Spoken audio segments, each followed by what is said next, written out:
Yes, Latin America has weathered the crisis very much better than any other region in the world.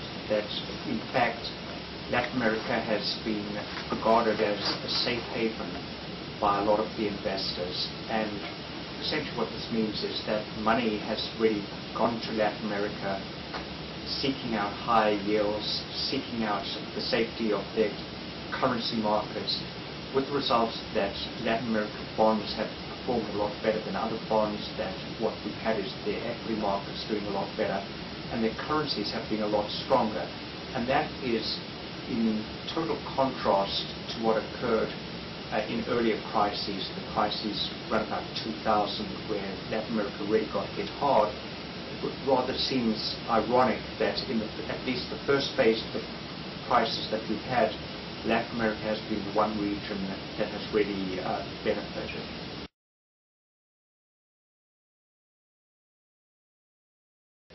Basically, the reason that it's too early to declare victory is that the global financial and economic crisis is, in my view, in an early stage, that we haven't really seen the whole of the cycle playing out.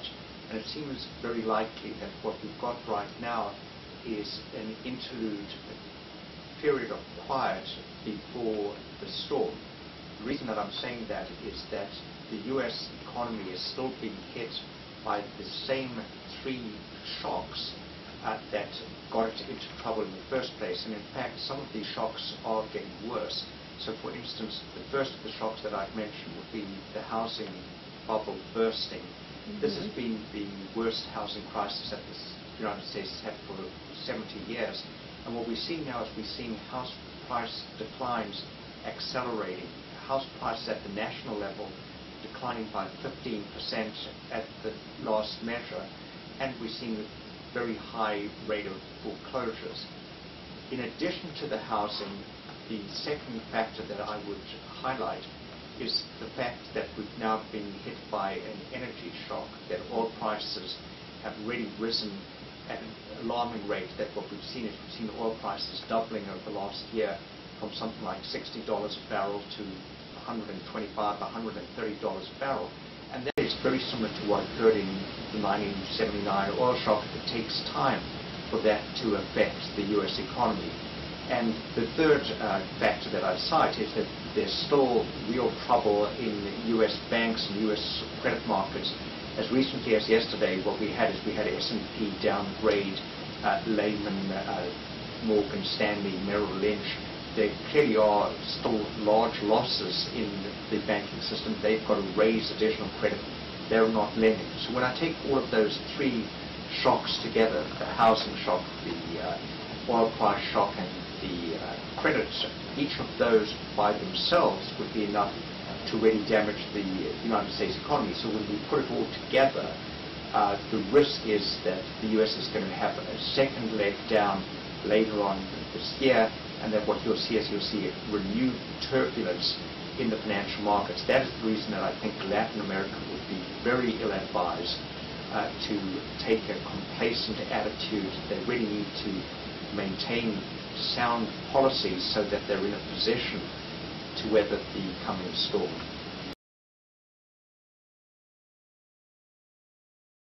That's the reason that Latin America weathered the storm well as a whole region in the early stage of this crisis at the beginning of this year, was that they had put their public finances in order. Many of these countries that in the past had been running very large budget deficits, had very high levels of external debt, they had eliminated those budget deficits for the most part. They had brought their debt levels down to low levels. They had very low levels of external debt. They had brought inflation down to good levels. They had built up international reserves. That is really what they've got to be doing going forward. Is they've got to be maintaining those policies so that they're viewed as a safe alternative to what might be going on in the rest of the world. In that sense, what I'd want to do is differentiate between the Latin American countries. I don't think all of the Latin American countries have been doing the right thing. I think that while credit should be given, when we look at the large countries, credit should certainly be given to the Brazilians, to the Mexicans, for the way in which they've managed their policies. I can't say the same for Venezuela or for Argentina, which, in my view, are following policies very reminiscent to the policies that got them into trouble in the past. The only thing that is keeping them from trouble right now is high level of commodity prices, high oil prices in the case of Venezuela, high oil and grain prices in the case of Argentina. But I think that they'd be very foolish to assume that those prices can stay high forever, and as soon as the prices come down, their poor policies are going to be exposed.